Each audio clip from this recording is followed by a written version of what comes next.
very generous, and I kind of feel like half of my presentation I don't need to do now.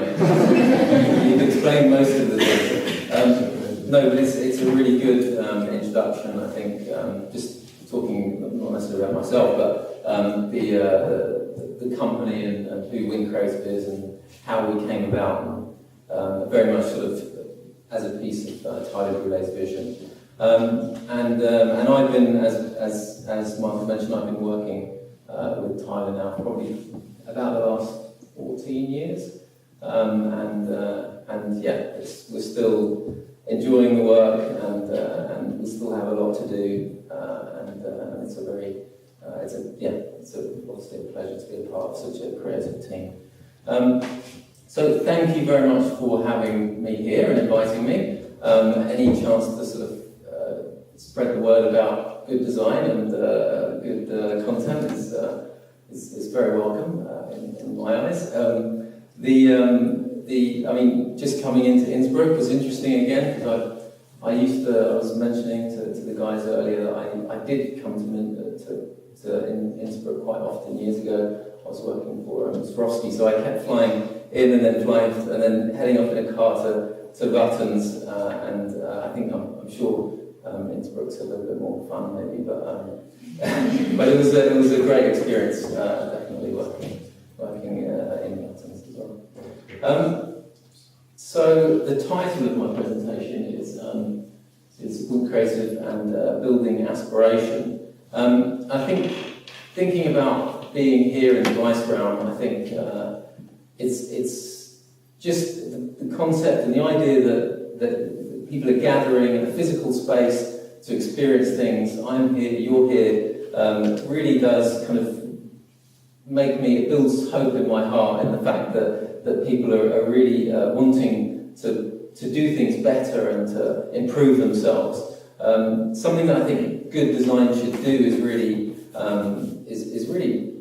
ideally push the boundaries and push the clients and push yourself to make things better than what's been done before. And you learn so much from what exists and what's been done before, but there's always that chance to make things a little bit more unique and new and fresh for a new audience.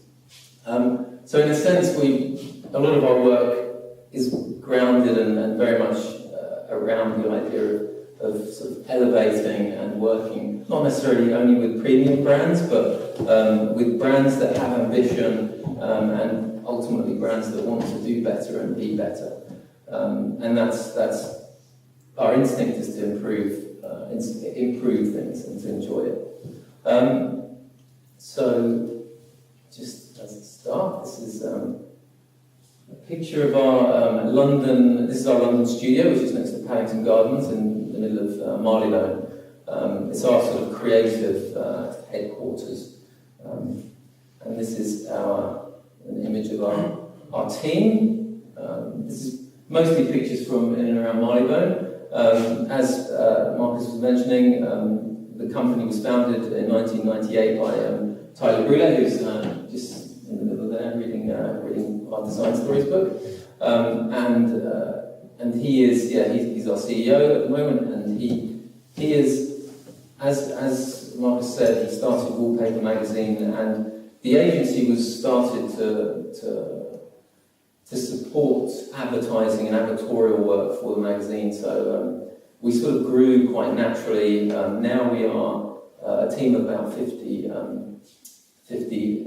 around the world, and it's consisting of designers, art directors, strategists, writers, art buyers and producers, and it's not just design.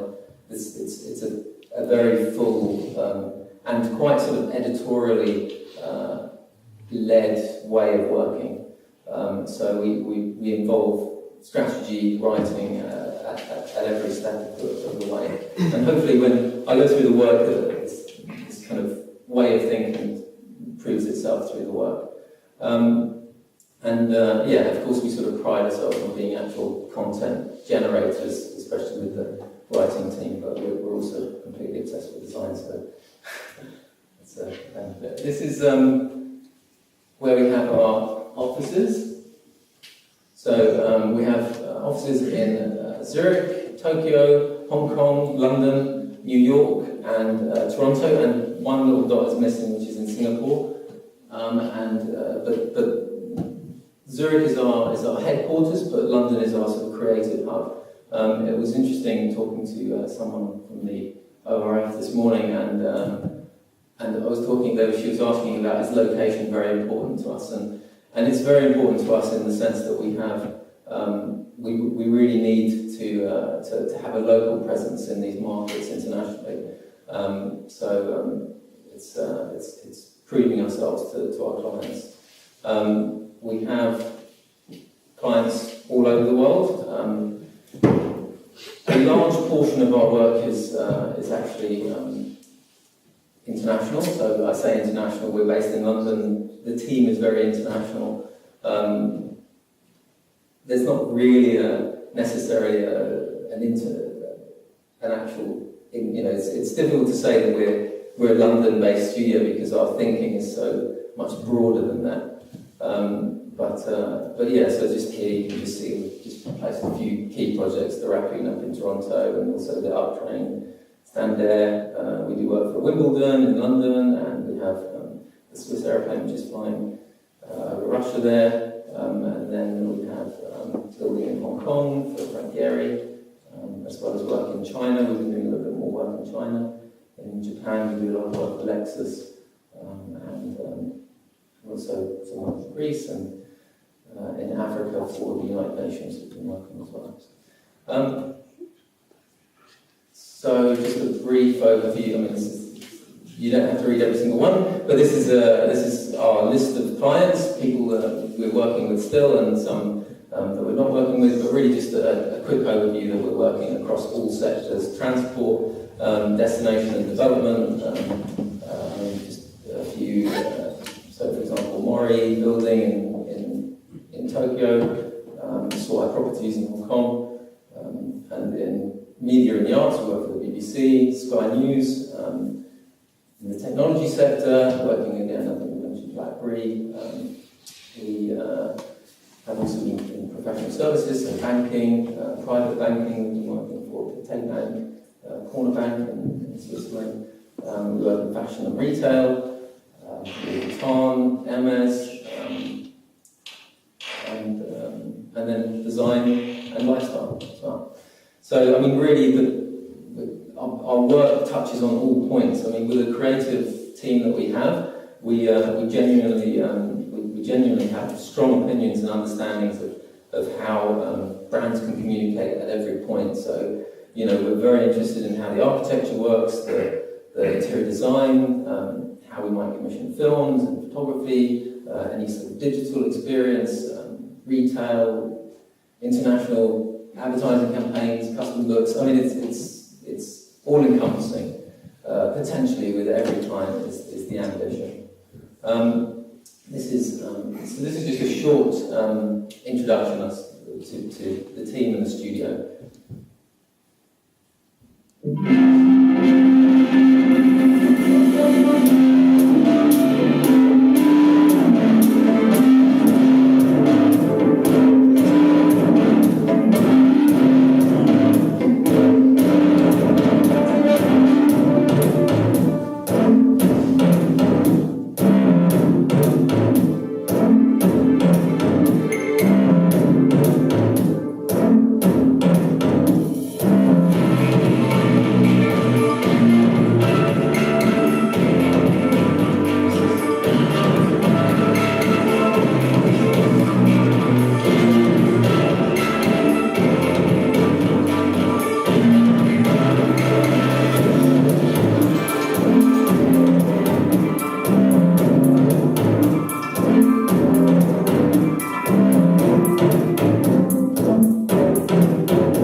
an interesting ending on the toilet.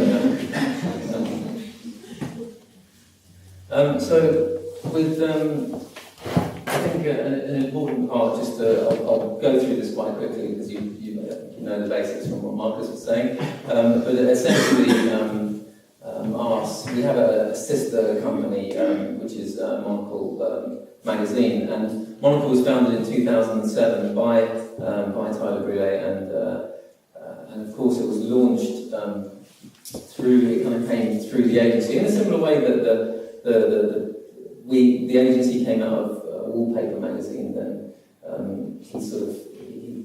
he created Monocle through a core team that then sort of migrated from the agency purely to the magazine to establish the brand that it is now. So I think it's, I mean, as a magazine, it's described as an international briefing on current affairs, business, culture and design. So it's quite all-encompassing, and when you see a copy, it's quite a good travel companion, a big volume. So this is, I mean, just an image of the first issue. The magazine is published 10 times a year. Monocle's become a global media brand. I think that's pretty much true to say, that it's really sort of combining everything from print, retail, digital, and broadcast. Everything is coming together as a very powerful brand, and the sky is the limit. So just seeing a mix of the covers. Being a sister company to Winkreative, it really does show that as a creative studio, when we recommend things, we really believe in them. You know, if we're talking about stories, or we're talking about brands that are doing things interestingly internationally, if we found something in Tokyo, or if we see something, you know, maybe it's Empress in Austria with their great vision for architecture or whatever, it's very there's strong stories to tell, and it's really part of what informs how we educate and work with our clients as well. So that deep understanding and knowledge is very much across both businesses. And of course, the magazine is complemented with a strong digital side online.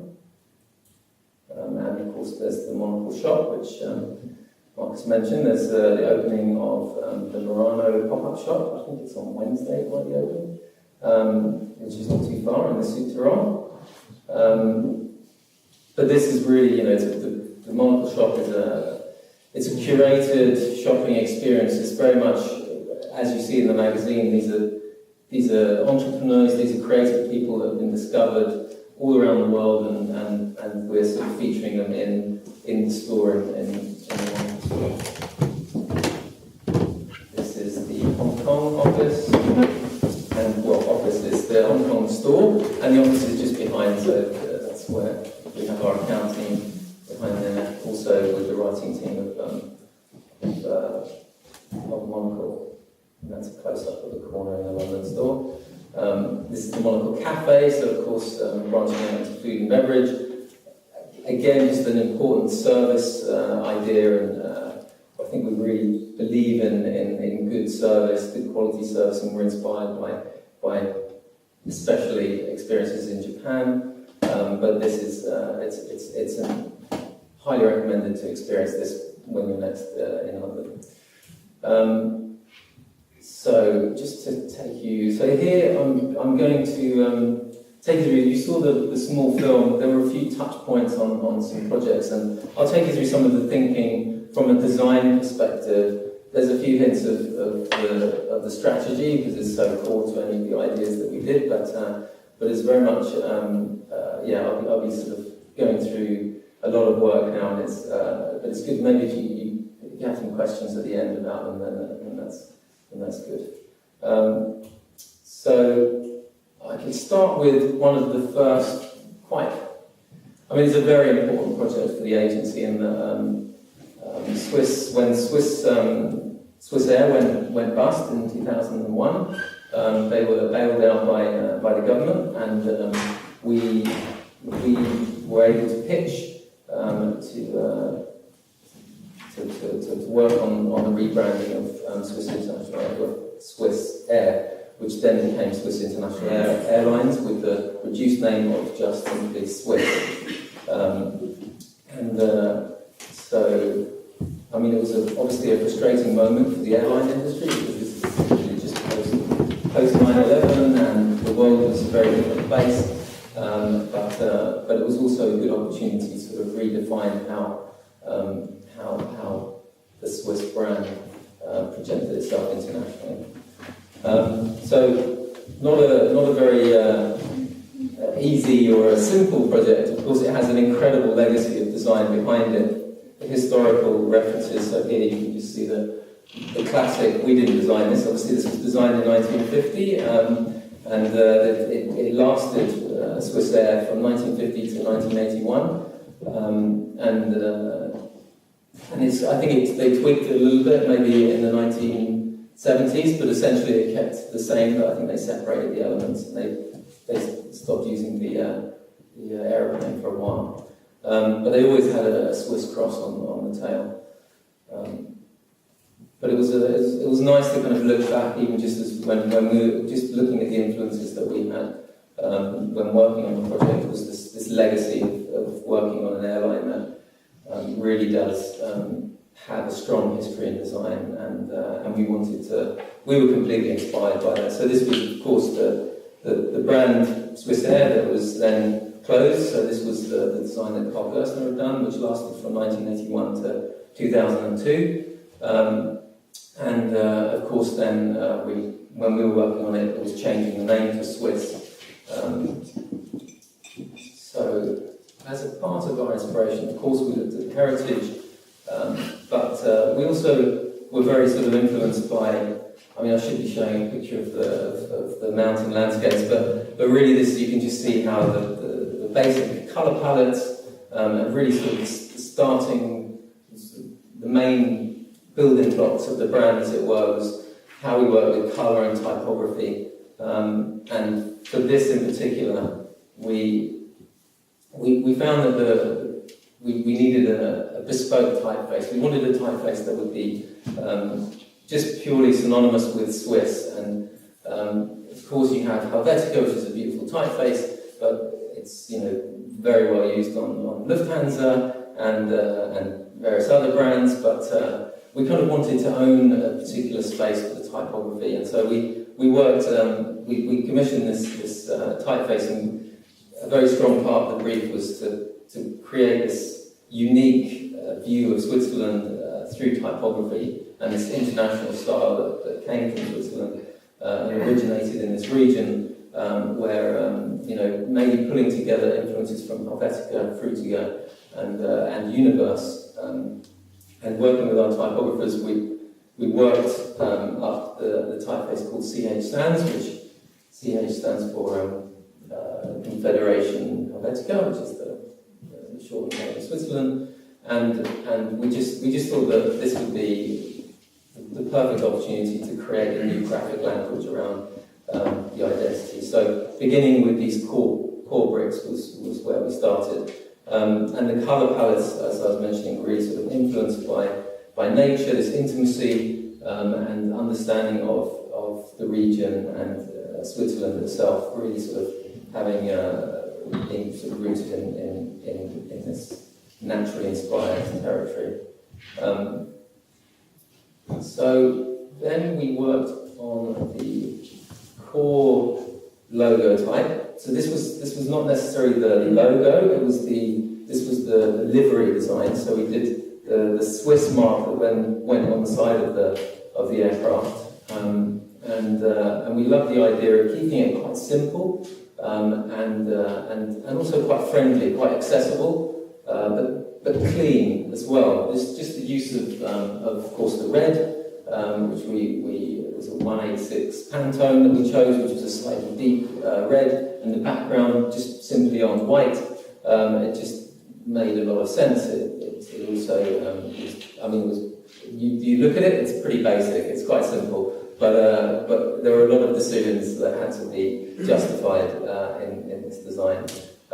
So so here also we attached it and linked it to the idea of this international style of Switzerland. So we had the Schweiz, Swiss and Swissair and Swissair, all next to each other, the four languages of Switzerland, of course just sort of anchored in a very classic, quite gridded system way that also reflected again a lot of the graphic language of classic Swiss design. So then we got a chance to put it on an aeroplane, and we positioned it just above the windows. It was a very confident position. We didn't want to cover the whole thing. It has changed. So this design did change, it's been redesigned in 2011. But I'll mention that a little bit later. But this was just to get a sense that even when we were looking at the winglets, not everybody was putting their branding on the winglets at the time, and we were just thought it was just such a simple idea, and something that they did used to do in the 50s, and just a beautiful flourish or element that you just placed the Swiss cross, and it was actually slightly leaning, so it had a sense of movement to it, so it corrects itself in flight. You have then this was the actual logo type, so our brand cube, which really the design needed to have a few elements. We needed to have the word Swiss, simplifying the brand from Swissair to Swiss, but then also people wanted to be aware of what the new name of the brand is. So Swiss International Airlines, quite a long title to go from Swissair to Swiss International Airlines. But it was a very important sort of part of the education process, and also bringing the Swiss people, because they had ultimately sort of paid for this redesign, and it was really just quite an inclusive piece, and a subtle. How subtle can you be? But it has a Swiss cross, of course, underneath the Swiss, and I think. We worked with the square format, and it was really just inspired by the fact that I think the Swiss flag is the only, or the second. There's only two countries or sovereign states in the world that have a square flag, and one of them is the Vatican. The other one is Switzerland. How that connects, I'm not quite sure, but I'm sure there's connections. And so we just thought that was quite a powerful aesthetic, just to draw into the square. So actually we cheated a little bit, and it's a slightly elongated square, but just so that optically it doesn't look too tall, because squares can be quite troublesome. But it was still, that was really the root of the inspiration of this, and then we played a little bit with those squares, and it did work into this simple, some very nice three-dimensional executions of the logo, lending itself to how we can position it in the airports, and then also, just seeing the fleet of livery, the tails haven't changed, but the update that we did, that you'll see from the Carl Gerstner design, was that we kept the white area below and above and below the flag, and really just saw that as a way of showing the cleanliness of the aircraft. So we've championed the idea that the airplane is completely white, so there's not like a grey underbelly. This plane needs to be clean. It's a little bit high maintenance, but it shows your commitment to your customer and your quality and attention to detail. So a challenge to get through, but still an incredibly white aircraft does the trick. When we were working on it, one of the brand managers at Swiss actually mentioned, so you look at the tail designs, we were up against maybe 5 design agencies when we were pitching, and most of them were in Switzerland, and we were told, this might not be true, but that we were maybe only one of 2 of the agencies that actually included the design that did have the Swiss cross on the tail. So I kind of feel like it reduced the competition a little bit, but because it's just such a simple idea to keep the Swiss cross in such a powerful mark and something to be celebrated, of course. We worked on the interiors of the aircraft, so including the fabrics.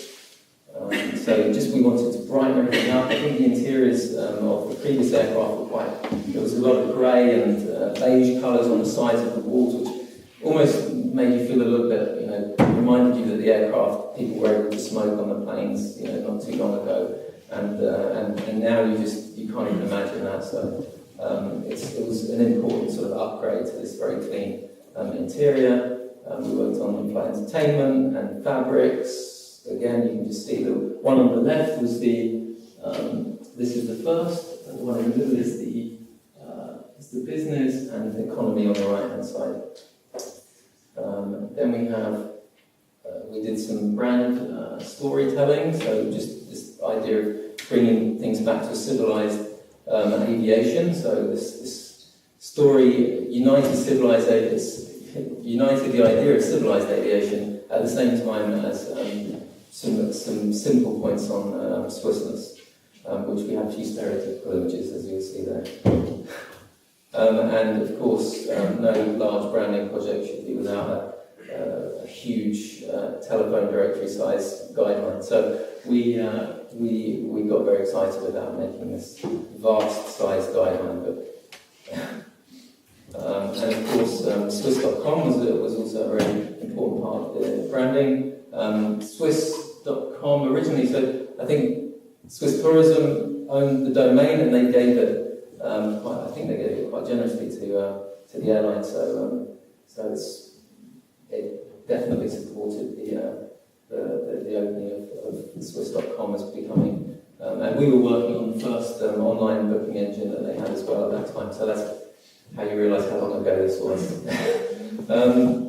This is, of course, not what we did, but this is just, I think it's important to look at it, because this is the refreshed identity that's been done more recently in 2011. But the nice thing about the identity, I think, is that it's not changed things dramatically, although we've moved from being the typeface is still the same, but we've moved from being lowercase to all caps, just by losing the cube on the top of the I.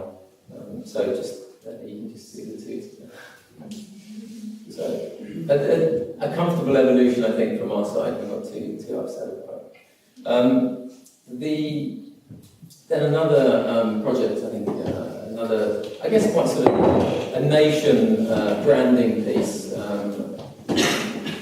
was. We were invited to work with the Taiwan Tourism Bureau when they were looking to rebrand Taiwan, and that's again no light job. It was a very important big piece for us to get involved and to really understand everything that we could about Taiwan and their aims and ambitions, their goals as a country. Who do they want to attract? I mean, they want to attract as many people as possible to come and visit through the Tourism Bureau. But it is, there's certain challenges, but it is, Taiwan is a part of the People's Republic of China. So ultimately our client was the Republic of China. And really we just wanted to sort of freshen up and bring a modern face to Taiwan. So maybe you'll be convinced and travel there after this introduction. So this is the logo that existed. So I'm showing you something. Maybe this is awkward. I didn't design this. We didn't work on this. But I think it's an important part of the beginning of what we worked on. So Taiwan has this sort of indigenous population of Aborigines, probably about 2% of the population, and they had this quite colourful logo. It's very easy, I think, when you're a country, you can say, we're the most colourful country, or there's so many countries that think, we're the most colourful, of course, and sometimes they try and show that in their logo type, and they're just trying to say too many things, and in the sense they say very little.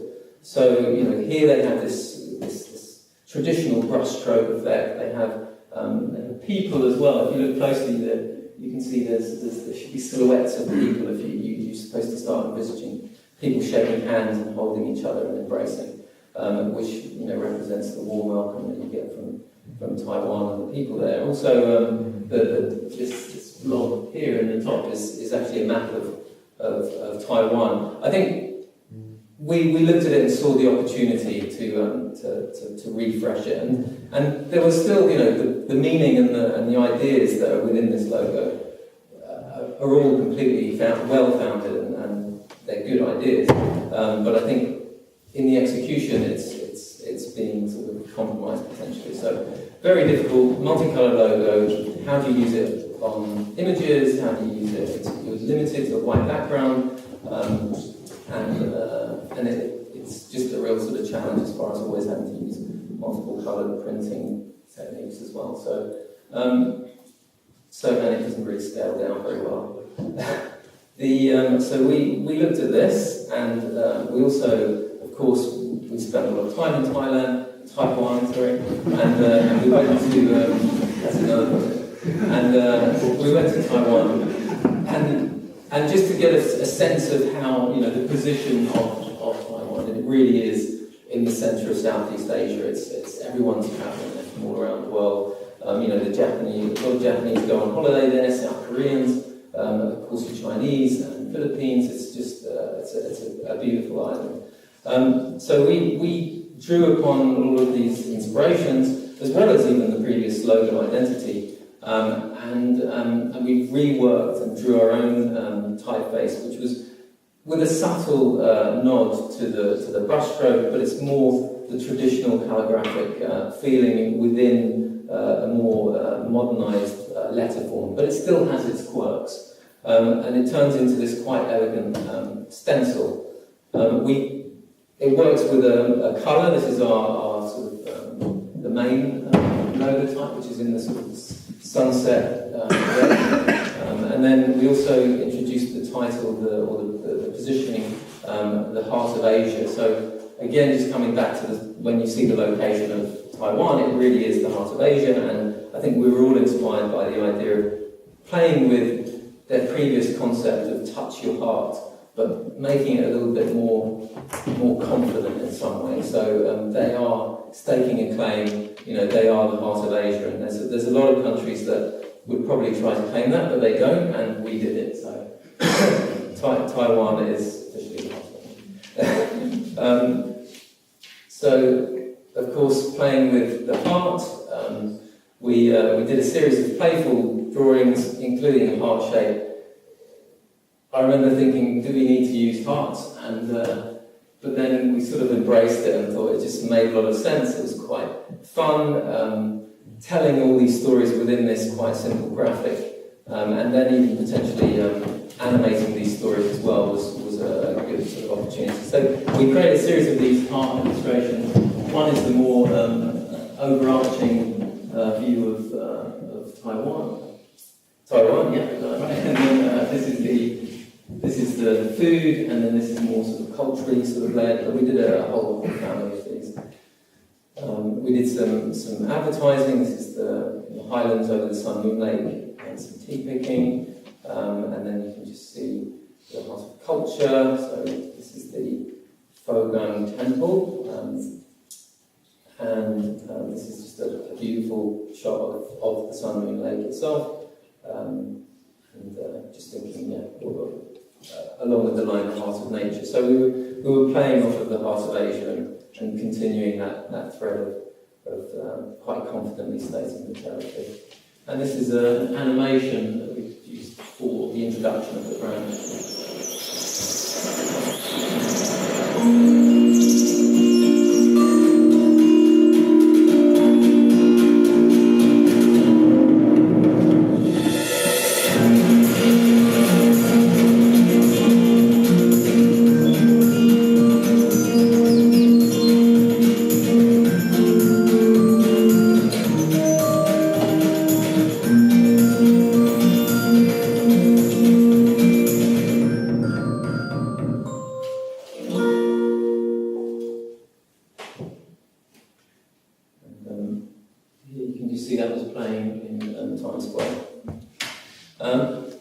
As well as, the hearts were on taxis all around the world, and it's a very fulfilling project. We're very excited about it. The next piece is something. So we were approached by Andre Villar's Properties Andre Villars is a hotelier. He is quite well known in the States for he runs several different hotels. But I'll just highlight a few: Chateau Marmont in the Sunset Boulevard in Los Angeles, and of course the High Line in New York with the Standard Hotel, which was, I remember when I first saw it thinking that it was actually a 1950s building that they're just converted into a hotel, but actually he built that from ground, literally from nothing, and it looks like it's always been there, and a perfect complement to the concept of what's happening with the High Line as well, and a fun place to go if you go to New York. We were tasked with coming up with an airline, essentially, so it's another airline, but there'll be a few vehicle projects coming through. But this one was an airline between. It was an airline that's starting up, that's going to be travelling from East River to Long Island. And it's a shuttle plane, essentially. That's a seaplane, and we've never designed a seaplane before, so it was very exciting. And they are quite odd-looking aircraft, but this was the Cessna seaplane that we're working on. But we first started with this. This is a very simple logo type that we drew based on this abbreviated version of Standard, so STND. So they just making the logo and the name much more ownable.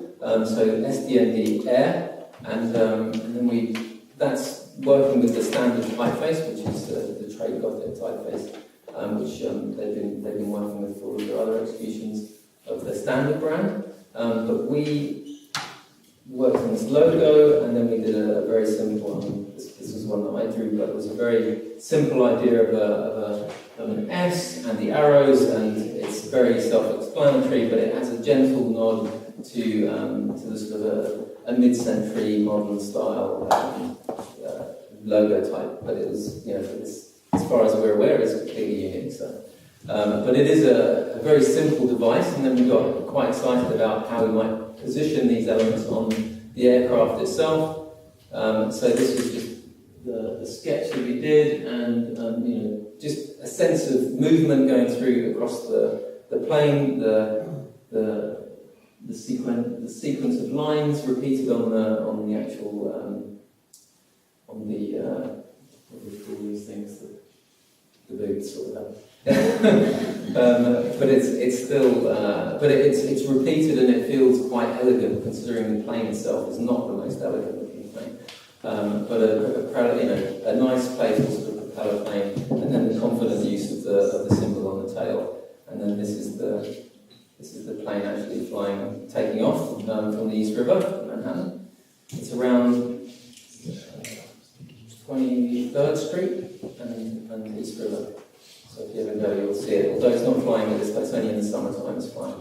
So yeah, we'll probably wait until next May until it starts up again. But it's a charter plane, so anyone can hire the plane to fly out to the Hamptons and Long Island. And we worked on the website, booking engine, and then just a sort of a gallery on the website. The Union Pearson Express. So this is a very sort of ambitious project, I think, and we were very excited to be awarded this project. It didn't have a name when we first started on it, but really it's an air rail link. We were asked by the Government of Ontario and Metrolinx to name and to sort of lead the overall design of the full experience from the logo type, livery to the sort of station interior design. So we were handling all of the elements, all of the touch points as we would ultimately dream to. And some points we pushed ourselves into to make sure that we weren't missing any opportunities, or the team at Metrolinx were not jumping ahead and making sure that we're hitting all the touch points with the same story. And it was a very, so this the air rail link is ultimately a connection from Pearson Airport, which is in Toronto, and it connects to Union Station in downtown Toronto. And it's a 25-minute journey. They at the moment, or in the past, they never had, even though it's such a huge airport, they never had a train link to the airport. So we had a chance to name the train, and we called it the Union Pearson Express. And that sort of, it was a shared brand positioning that we'd worked on with our strategists, which was that the whole of this experience of this train, when you come off the planes, it should be an elevated experience. We want this to be an elevated experience. The station, we knew the station was going to be an elevated rail. We knew that the ambitions of the project was that we wanted it to be of an elevated status, and potentially the price point was something that was still in flux, but ultimately we all really wanted it to be a pristine, beautifully detail-driven service that just runs seamlessly between the airport and downtown. And the name just became a sort of a gift, ultimately. I think our writer, Matthew, he was coming up with lots of names, and then we were just looking, it's Union, and it's Pearson, and maybe that's the U and the P, and it's just the word up, so we called it Up. And just position that with Union Pearson Express, of course, just bringing in the fact that it is a fast train, and it's taking you very quickly from the airport to downtown, and then typographically, playing on that elevated feeling. We just have this sense of the beveled text, very simple, but a bold and confident piece of branding for us to work with to launch the rail network, which they needed. It needed to be quite a bold piece for the city, and I think we really sort of embraced that. But it's also this sense of timelessness. It's not got a page cut effect on it. It's not got big drop shadows around it.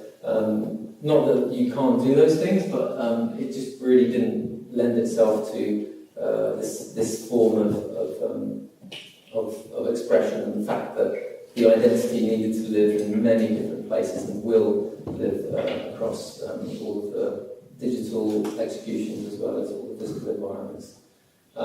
We worked on a small typeface that we used on advertising. This slightly raised typeface effect, the beveled edge, and then we introduced an up arrow, of course, and these are the sort of a few colour palettes that we used for the up logo for different executions and different materials. And we created several very distinctive patterns which we used across signage as well as seating and fabrics. And this is essentially the map. So we drew this map we got from Toronto. There was you go on the spur up to Western, then down to Dundas, and then into Union Station. So it connects a few other communities. It's not only going directly to Union Pearson, but it's still, that's the core of it. But that journey has always, since before the Up Express was launched, has always been done by car and taxis. And this was the first drawings that we did of the train livery. So we wanted something that was going to, a very sharp-looking train, something that did, again, just elevated the feeling of the train itself, and the shape of the train. They'd already chosen a manufacturer in Japan, and really we were working with these dimensions, but we kept it quite simple and used the colour palettes to sort of really pull the core elements together. So the colours here and materials throughout all of the experience was they're inspired by the nature of the natural colours of Ontario, the landscape from the forests. greens to the anthracite coal like blacks, and then even using this sort of copper colour accent colour, so it looks quite orange there, but that's because it should be metallic. But it's very much financial capital, cultural hub, and home to nearly 6 million people. It's also home to Canada's busiest airport, Toronto Pearson. But getting from downtown to the airport isn't always easy. Until now. For traffic jams and commuter stress, the time is up. From 2015, the Union Pearson Express will link downtown to Toronto Pearson in just 25 happy minutes. On board, you'll receive a warm Toronto welcome. Our handsome, high-speed trains will depart Union Station at Toronto Pearson every 15 minutes, with brief stops at Bloor Dundas and Weston GO stations, where you'll find convenient connections to other parts of the city. For a quick and comfortable journey, whether you're heading out, stopping by, or coming home, the only way is up.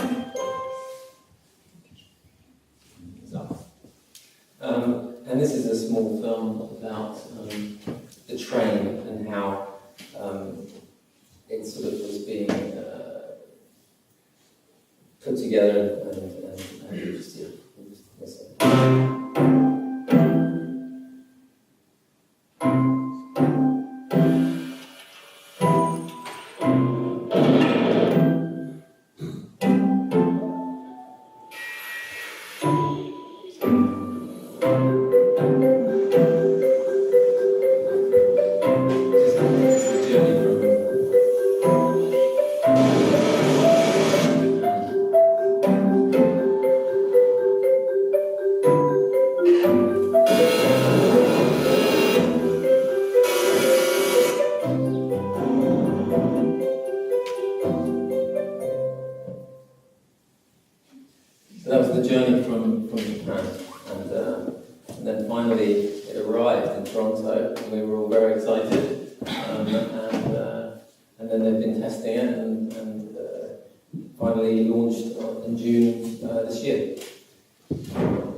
Very cleanly and beautifully designed, the use of materials, the use of local woods, local metals, and just everything sort of rooted and really feeling like a strong introduction to Toronto itself. And so again, just a few more angles of the station and Union Station. And this is the train stopped at Union Station. This is the view you'd see from one of the commuter trains coming on the other way. We worked on the uniforms with Matt Robertson of Claxon Howes, who's a Toronto-based designer. But we were keen to have a uniform that was authoritative, confident, but ultimately quite sophisticated, but with some strong sort of modern accents. And I think, a very presentable team. So this is a project that we did. Moving from that now into an editorial piece. Of course, editorial is very important to us, and we were contacted by Neue Zürcher Zeitung, particularly the NZZ am Sonntag, with regards to this. I mean, of course, you're probably very familiar with it, the Swiss daily newspaper from Zurich. Which has been an emblem of outstanding journalism for the past 230 years. Z magazine was originally launched in 2007 as a style and luxury living supplement. And it's ultimately sort of distributed about 8 times a year with the NZZ am Sonntag. But we were approached to refresh the magazine with them, with their team. and sort of we led the design, concepting and work on this. So it was quite a very inspiring piece just to be working with such a well renowned editorial team in Zurich, and just they became a very good partner on the project ultimately. So I'm going to go straight into the execution, which is maybe a bit brutal, but it's quite simple. So here, this is the Z. Ultimately, we did need, it's called Z Magazine, we needed to keep the Z, and Z, this Z really became something that we thought would be a window device, something that we could use in an interesting way to connect to the imagery as well as the inside of the magazine, just adding this sense of depth, but also very bold and confident, but it can still be seen as a fashion magazine or lifestyle magazine, but ultimately it's defining its own sort of luxury aesthetic, which is what needs to be done if you're working in this sector. So for us, it needed to be something quite unique. So here is the first edition cover, and you can just see how we've used the Z to sort of connect the image with the frame, and again it's that distinctive element of the brand, and ultimately it's quite a broadsheet format, so it's folded down into the Sonntag. And then we've been playing with photography, quite a sort of a distinctive series of photo shoots that we're encouraging for each issue. So I think just looking at the cover, you can see this is the same shoot, and it's inspired by nature. And then just a few spreads of the design. So each of the sections we had sort of headed in quite a unique style on the contents page. The architecture series, you can just see at the top right again, defining each section, working quite tightly with a restricted typefaces. So here we were with the Stanley typeface, which is a very clean, modern serif typeface as a sort of a lead font, but then we worked with Kampagnen across the rest of the versions. You can just see how we played around with different paper stocks, but of course within the budget, we had to remember that the magazine had to be folded for practical reasons, so we couldn't go too crazy, but we still had this uncoated section and as well as the glossy paper. So men's fashion, some ladies, and a beautiful still life. So we every issue will always have these incredible still lives, commissioned usually working with photographers based in Switzerland as well. And the idea is to really use the magazine to champion new talent, so that shouldn't be using the same photographers too often. We did the logo type for the iconic new fashion brand, so it was launching back in 2000, I think.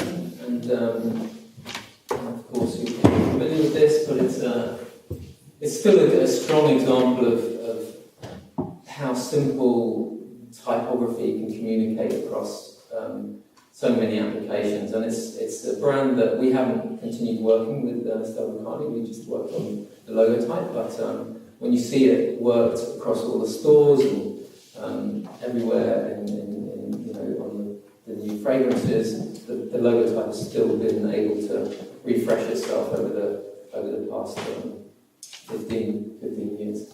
But it was elegant, it's timeless, quite feminine. It was deeply sort of original at the time as well.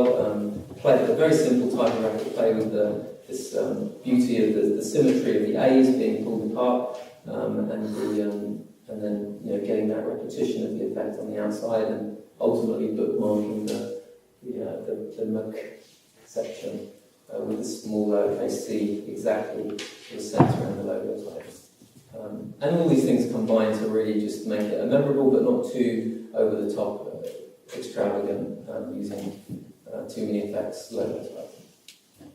Francesco Marcia number 10. This is so coming back to the idea of aspiration a little bit, this is something that's becoming more common, I think, well maybe it's not, but it's an area that is developing as far as in design, where a lot of developers are seeing the benefit of telling stories and building people's aspiration to buying apartments, buying houses, buying flats. And they're investing in the communications that go along with luxury residential developments. Not that I live in a luxury residential development, but I see the benefits, and the stories are endless when something is done beautifully. You know, I guess sometimes it's the difference between a building that John Lennon lived in and the one next door. You kind of know the provenance and the storytelling, and one probably costs double the price of the other. If you don't tell those stories, then you're maybe missing an opportunity, but then again there might be someone that gets a fantastic feeling about it and they've obviously caught something. But those secrets are slowly becoming less of an opportunity now, so that developers are really becoming wise to telling these stories, and it's good. I think it's good just for general knowledge for us to understand more about the architecture in our cities and the designers that are working on buildings and interiors, and bringing people close to that. So this is a development by a company called Squircle, who we work for, who is a developer and investor, who has there was a building already existing in Francesco Marcia number 10, which is just off of the Avenida Diagonal in the middle of Barcelona. And it's a Swiss, quite sort of modernist building that is sort of eye-shaped, and we were working with the story. Ultimately came from there wasn't too much of a story about the architecture because the architects were no longer contactable and so on, but there was the interior designer Marcio Kogan, the well-known Brazilian architect and interior designer. He was hired to work on this project and uncovered a lot of the stories, and this is a short film that we did at the beginning of the project. Barcelona is an inspiring city, very creative, you feel a lot of energy. The building, I think this connection with the city is very, very strong. It's very difficult to find a place to live that you have 50 meters of window looking to the city and have a story to tell when you see from window to window to window. It's a very charming neighborhood that remembers a more classic Barcelona. On the street you have maybe some old brands of Barcelona. It seems that you're walking in an old Barcelona.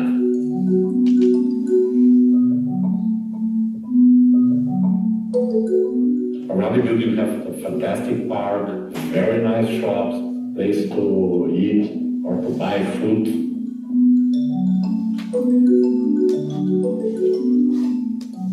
I feel a connection between the energy of Barcelona with the building. It's a completely unexpected architecture. The building is a protected architectural heritage. The original building was designed by a Swiss architect, Maurus Fraser, the end of the 60s or beginning of the 70s. You can modify the facade. And we like this. We're trying to create a life inside this environment. There is a relation with circles between the building and the roundabout. Barcelona is changing when you walk around the building, and you walk 360 degrees. And you transform all the tube lines to the interior. That's the main part of our concept in the project.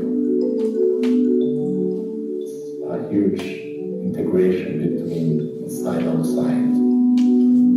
I think it's a little bit a kind of lighthouse. The building is looking Barcelona. you can control the city from this apartment.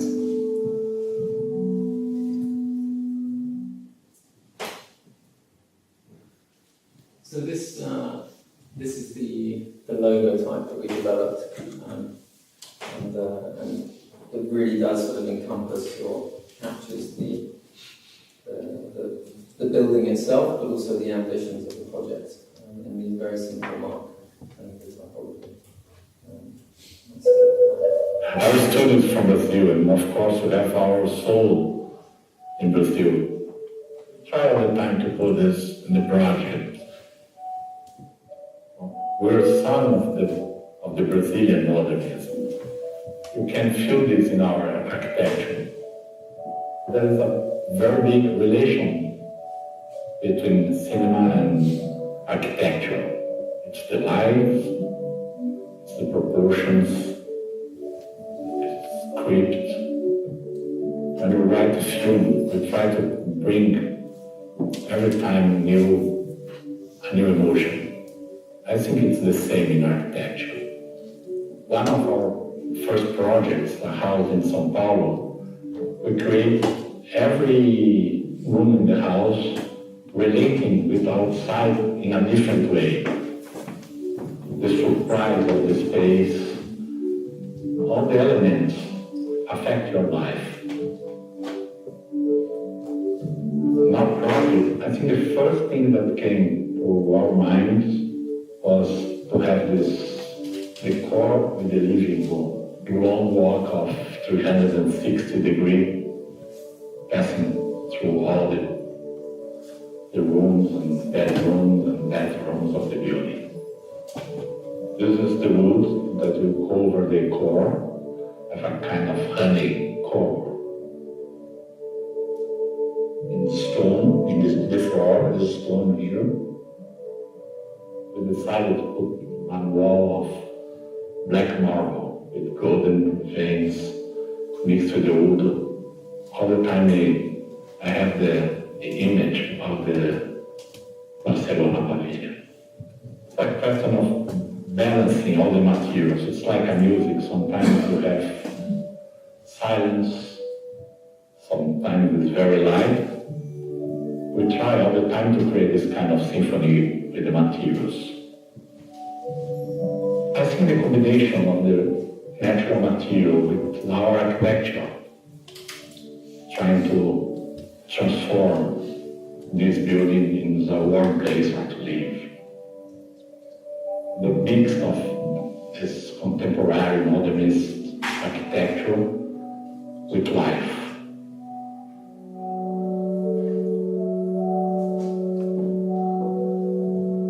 The new luxury, maybe it's the simplicity with elegance. Recently, a client came to me to say, your architecture changed my life. I think it's my job. It's a mission of an architecture to create a better life.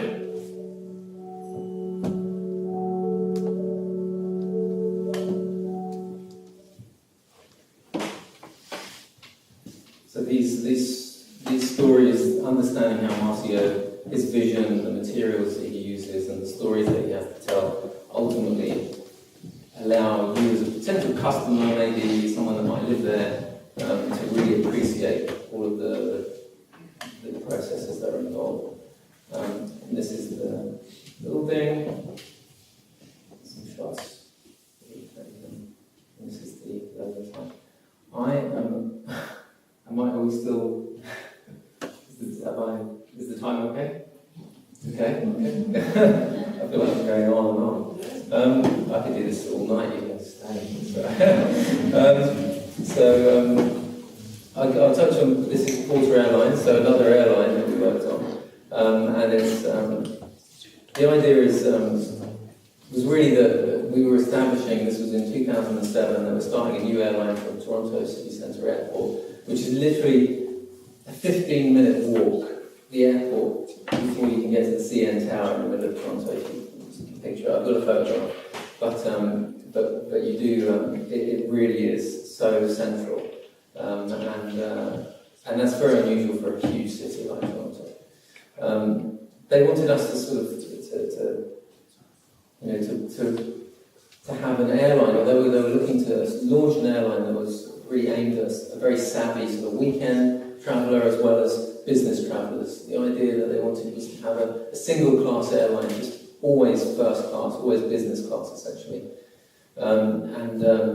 And that would just be standard. So instead of having everything being a standard as a budget airline, the standard would be a business, but still within a sort of an affordable reach. So that was also a very important part of the airline, because they didn't want to become too exclusive, but they liked the idea that people looked at them as an aspirational brand, as people were getting value from this. So, I mean, really, again, it's this sense of how to achieve that, all of these messages. So we started with the logo, with the name. Again, we worked on the naming. The airline didn't exist.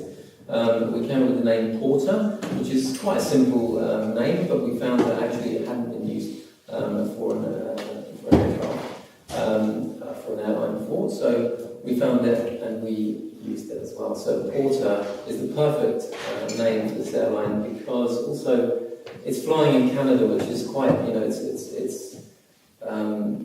has the sort of Anglo-Franco kind of thing, where you have French spoken and English throughout the country, and you can never be seen to sort of favour one or the other. So the word Porter works across both languages. The word itself means to handle with care. It's just naturally a very perfect name for an airline, and it just reflects against the efficiency, service attitude, and this accessibility. The idea of flying refined, again, was just, we like the idea of people thinking of the airline as something that, in a similar way that years ago, when I was a kid, I would always get on a plane and my mum would dress me up and I'd be wearing a tie and I'd dress very smartly when I was getting on the plane. People don't seem to do that so much now, but there's a nice feeling, if you do feel there's a preciousness to the airline, where you do feel that there's a sense of occasion and ceremony maybe, then you naturally step up. Everything steps up, everything becomes a little bit better, and people become slightly more proper about themselves. So we sort of aim to subliminally bring this thread into the identity itself. Although the typeface itself it's quite a fun, simple, rounded typeface, but that was something that, again, because a lot of the rest of the identity, we were working with quite simple colours, the navy blue, this mid blue. Ultimately, it could be looking quite corporate and serious, and we wanted it to be still quite friendly and accessible, but to still have that edge of almost like a private aircraft might have. So this was the drawing of the aircraft, the livery. Of course, we did many. We just show one. That's good enough. But we have this was our final livery that we were really happy with. Of course, on the tail we have the simple use of the word porter that's repeated, and of course on this trajectory it's lifting off and it's landing. We have the very simple design on the underbelly, which just borrows a few notes from simple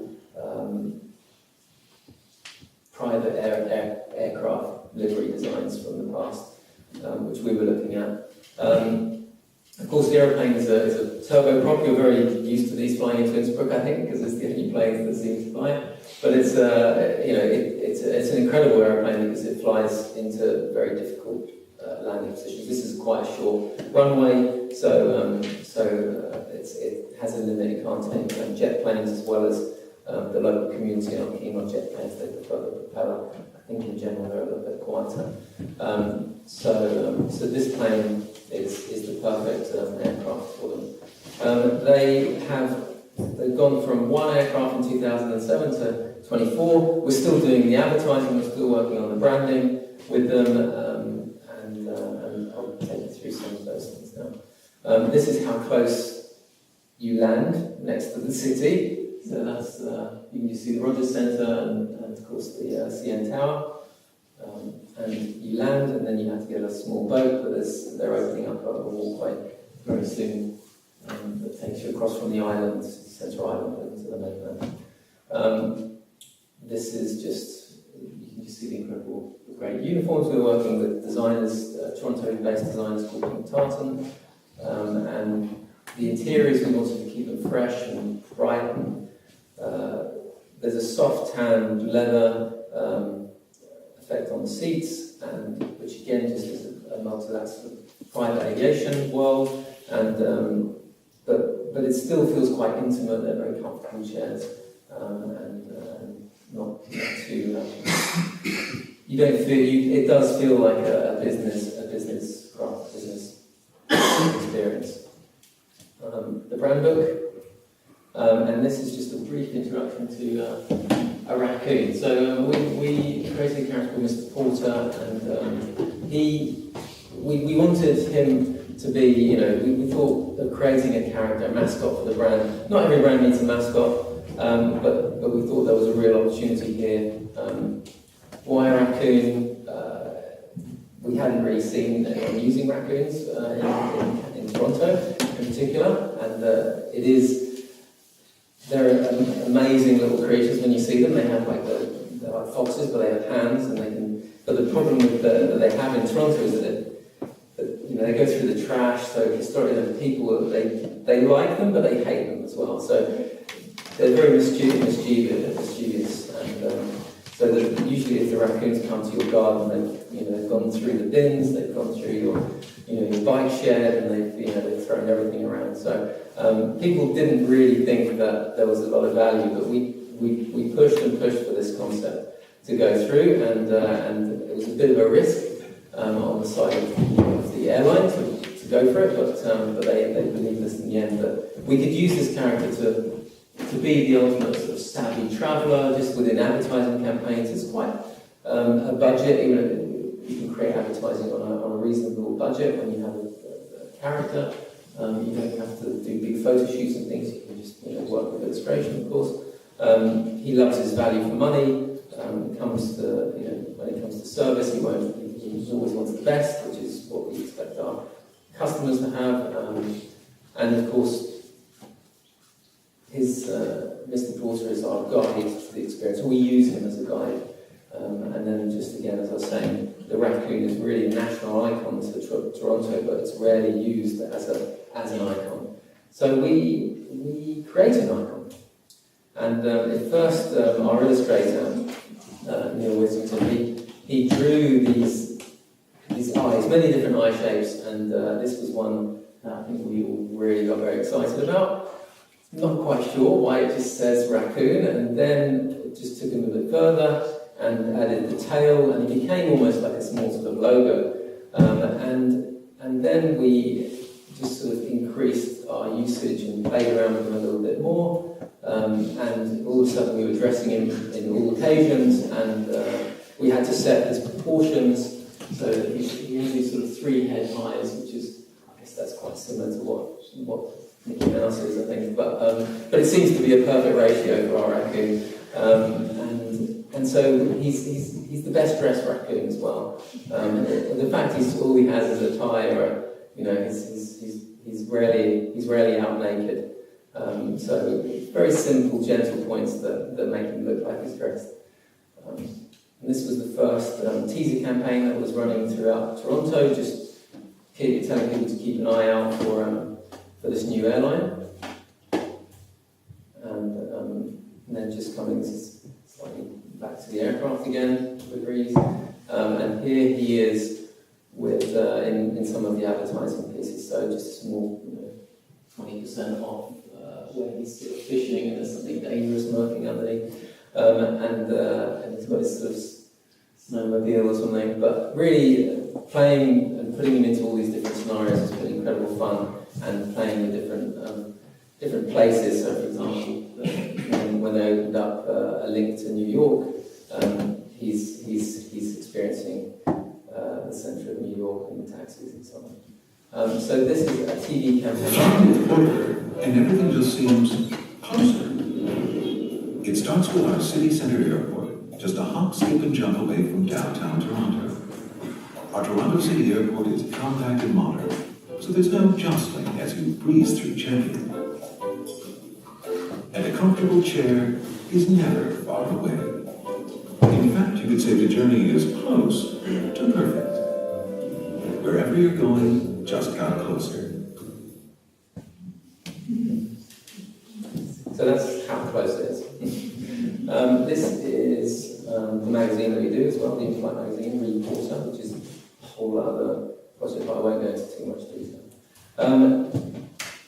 Louis Vuitton, they came to us with a project which was about, it was really, they wanted us to help them own the territory of the trunk and the travel adventure, which they've always owned in some degree or another, but we wanted to do a small pop-up shop that would, on Avenue Montaigne,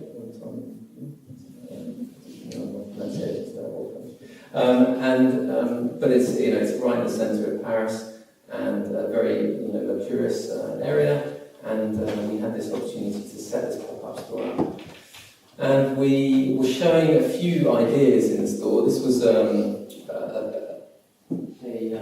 mural that we commissioned, which is showing off the customization of the bags that you can do. You can order with Louis Vuitton, and then again just playing slightly jokingly with the sort of adventure side on the side. But the colour palettes that you see in the mural are working with the Louis Vuitton colour palettes that they work with for the customization of the bags, for the trunks as well as the everything to the keyboard bags.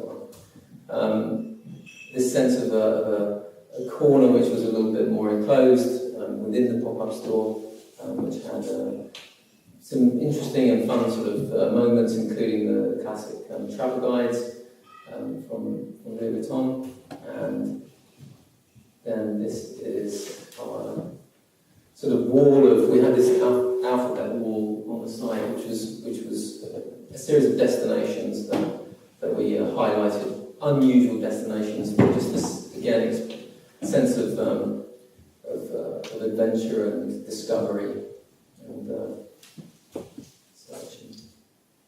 And these were some of the printed collateral that came from that small book, guides.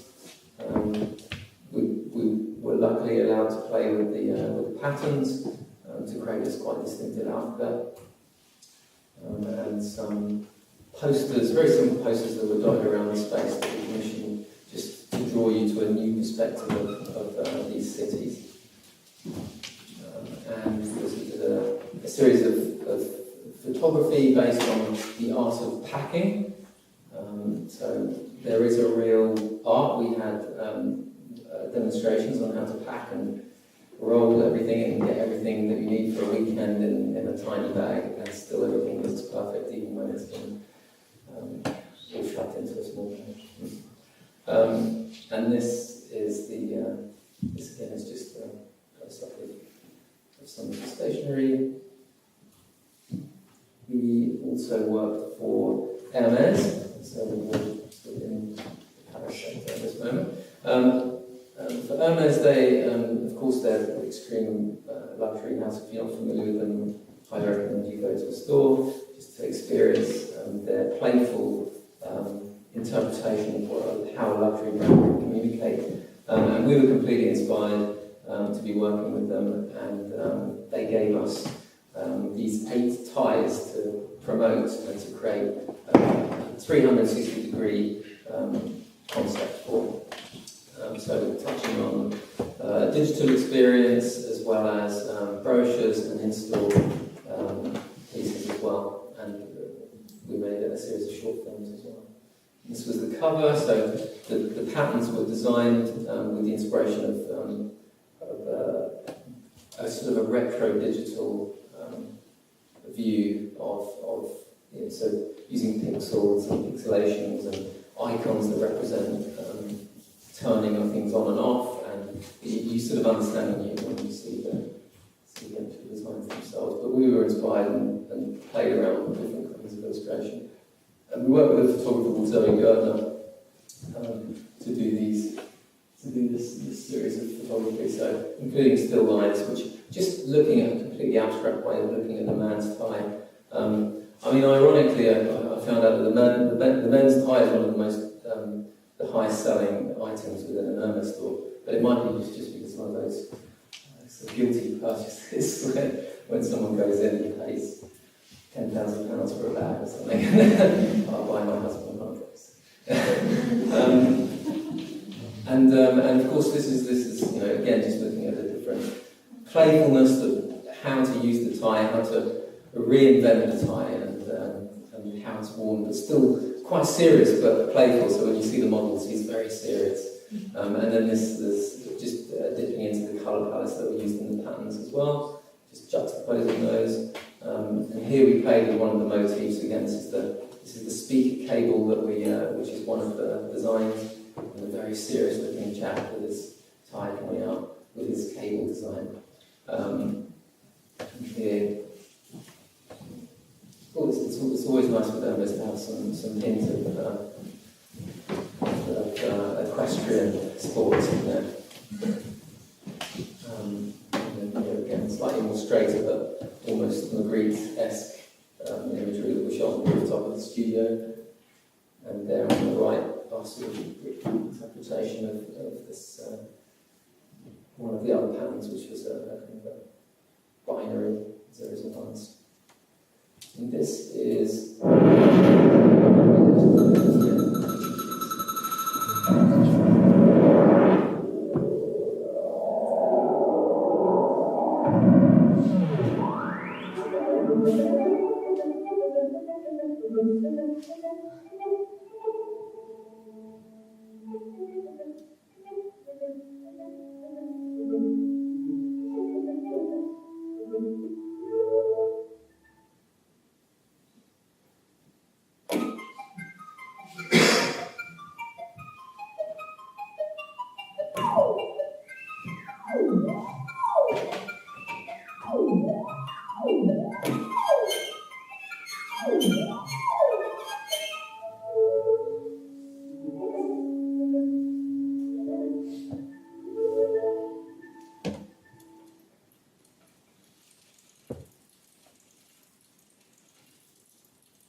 So those were the interpretations of the different type patterns that we were able to play and come up with lots of crazy ideas. There was lots of emotion involved, but a lot of fun. And just fantastic that a company like Hermes would be so brave with its communications as well. This is actually the last project, so you're probably desperate to see that. That's the last project. So we did a project with Swiss Wine, and really, I mean, the Swiss Wine promotion came to us with this interesting task that they have.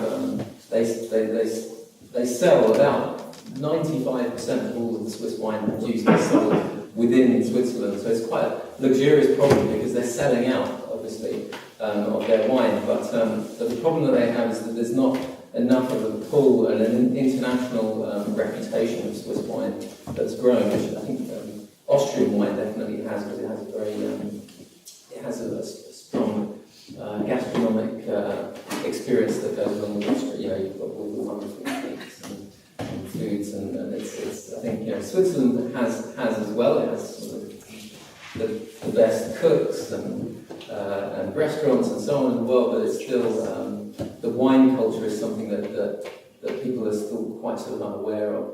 And we were looking, and interestingly, we did look at the Austrian wine as a benchmark, because something that you do see with Austrian wine is you see the little dot on the top of the wine bottle, which is the flag on it, the line, and when you see them lined up, it's quite it's impressive. You can see that the winemakers have come together to actually to show a united front. This is Austrian wine, and internationally you'll spot it when you're in a restaurant or something. So it's quite it's a good thing to be doing. And I think there are a few other countries. So in Italy, the Italian wine have their way of showing things. But Swiss wine, the wine growers haven't really sort of connected in some way. So what we needed to do is come up with a way of as well as making building an awareness of Swiss wine internationally, they wanted us to help them define and graphically expose Swiss wine so that you can see it from a distance, maybe on the shelf or wherever. And there are, it was one of the most amazing briefing experiences of my life, actually, going to learn about Swiss wine, because I had to travel across the whole of the south of Switzerland, all of the winemaking regions, and sample much wine. And also learned about the Swiss grape, original Swiss grapes of the Chasselas, the Condom grape. Apparently is I've been told, has originated and scientifically proven to originate from some experiments from monks many years ago in the Valais. So this was their existing logo. So we didn't do this, but they have the grapes there, they have the Swiss cross, and they have the sun, and of course the Swiss wine. We kind of felt there's and of course they understood that it's not communicating their message as a sort of forward thinking organisation, and it's not inspiring the growers to come together as a group. So we obviously experienced the regions and the wines, and came up with a small, simple sort of story about how to approach the identity. So here we were looking at the way that Swiss wine is grown, quite sort of fragmented vineyard growing experience, very extreme terrain as well. So I'm sure you share this kind of terrain here as well. But pretty much all of the Swiss wine has to be hand cultivated. All of the grapes need to be picked by hand at certain times of year, and it makes it quite a challenge to produce, which is also, as soon as it's produced, it's sold pretty much. Then you have this symbol. We come back to the cross. Okay, we've done we've mentioned another Swiss project, but this one we actually thought maybe we don't need to use the cross in this. Maybe there's another way of saying Switzerland. And we did draw back to the inspiration of the Swiss flag, the square, but then we thought we could divide the square and fragment it a little bit, inspired a little bit by the landscapes and so on.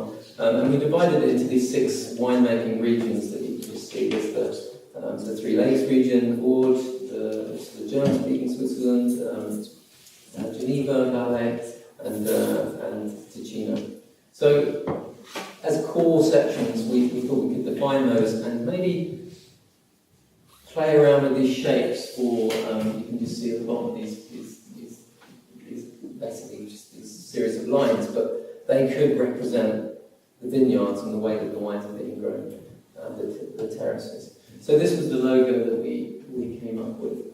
And so each of those panels really represents the production, the scale of the wine regions throughout Switzerland. So it's a subliminal map of Switzerland, and we've thrown in this dimension, this slightly playful dimension, so that it responds and makes you feel that there is this relief. It It reminds you of the mountains. It reminds you of the extreme landscapes.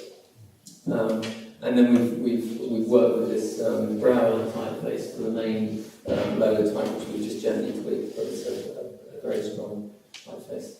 And I guess you'll know that it refers to sort of beer making actual typeface, but it is designed in Switzerland, that particular typeface.